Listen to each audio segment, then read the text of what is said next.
श्री राधे जागरण 23 अगस्त 2021। कट्टरता का खतरा। गति 100 शब्द प्रति मिनट।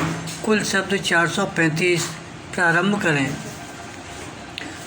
हर गुजरते दिन के साथ यह स्पष्ट होता जा रहा है कि अफ़गानिस्तान में तालिबान के कब्जे के दुष्परिणाम इस देश के साथ साथ दुनिया के अन्य देशों में भी देखने को मिल सकते हैं। इसका कारण यह है कि अफ़गानिस्तान में तालिबान की जीत से दुनिया भर के इस्लामिक आतंकी संगठनों का दुस्साहस बढ़ा है और वे अपने दुस्साहस का प्रदर्शन भी कर रहे हैं। भारत और ख़ासकर कश्मीर में ऐसे संगठन उत्साहित हो रहे हैं तो हैरानी नहीं। वैसे भी यह शुभ संकेत नहीं कि भारत में मुख्य धारा के कई लोग तालिबान की तारीफ़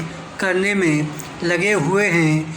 इसकी अनदेखी नहीं की जा सकती कि ऐसे लोग प्रत्यक्ष और परोक्ष रूप से चरमपंथी संगठनों को उकसाने में ही जुट गए हैं।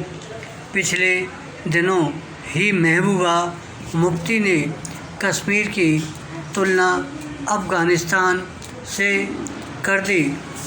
उनके अलावा कई अन्य ऐसे लोग भी सामने आ गए हैं जिन्हें तालिबान में कोई खामी नहीं दिखती। भारत सरकार को विश्वभ्रमण कर रहे इन तथ्यों से सावधान रहने के साथ ही यह भी देखना होगा कि पाकिस्तान की सरकार और उसकी सेना अफ़गानिस्तान में उपजे हालात का फ़ायदा उठाकर कश्मीर में आतंकवाद को नए सिरे से भड़काने की कोशिश न करने पाए। भारत सरकार इस तथ्य को ओझल नहीं कर सकती कि कश्मीर में आतंक मचाते रहे जैश और लश्कर जैसे आतंकी संगठन तालिबान के सहयोगी हैं। इसी तरह सच्चाई यह भी है कि कश्मीर में सबसे खूंखार आतंकी संगठन इस्लामिक स्टेट के झंडे लहराने वाले सक्रिय रहे हैं। बीते कुछ समय से ऐसे संगठन अवश्य दुबके दिख रहे हैं, लेकिन वे बीच बीच में सिर उठाने की कोशिश करते रहे हैं। ऐसे संगठनों को तालिबान ने एक नई ताकत दी और पूरे विश्व में शरिया आधारित शासन व्यवस्था जबरन लागू करना चाहते हैं।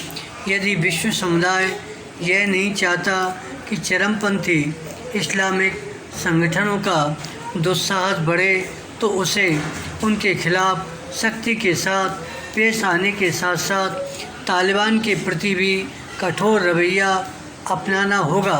इस रवैये का परिचय भारत सरकार को भी देना होगा, इसलिए और भी क्योंकि कश्मीर में आतंकवाद के नए सिरे से सिर उठाने की आशंका बढ़ गई है। इस आशंका के चलते भारत को कहीं अधिक सतर्कता बरतनी होगी, न केवल सुरक्षा के मोर्चे पर बल्कि सामाजिक मोर्चे पर भी। केंद्र सरकार के साथ साथ जम्मू कश्मीर प्रशासन को राज्य के उन लोगों के बीच अपनी सक्रियता बढ़ानी होगी जिसकी नाराज़गी का लाभ आतंकी संगठन उठा सकते हैं। जम्मू कश्मीर के उपराज्यपाल मनोज सिन्हा ने यह जो कहा कि इस राज्य के बारे में भ्रांतियों को दूर करने की ज़रूरत है, उसकी पूर्ति किए जाने का समय आ गया है। धन्यवाद।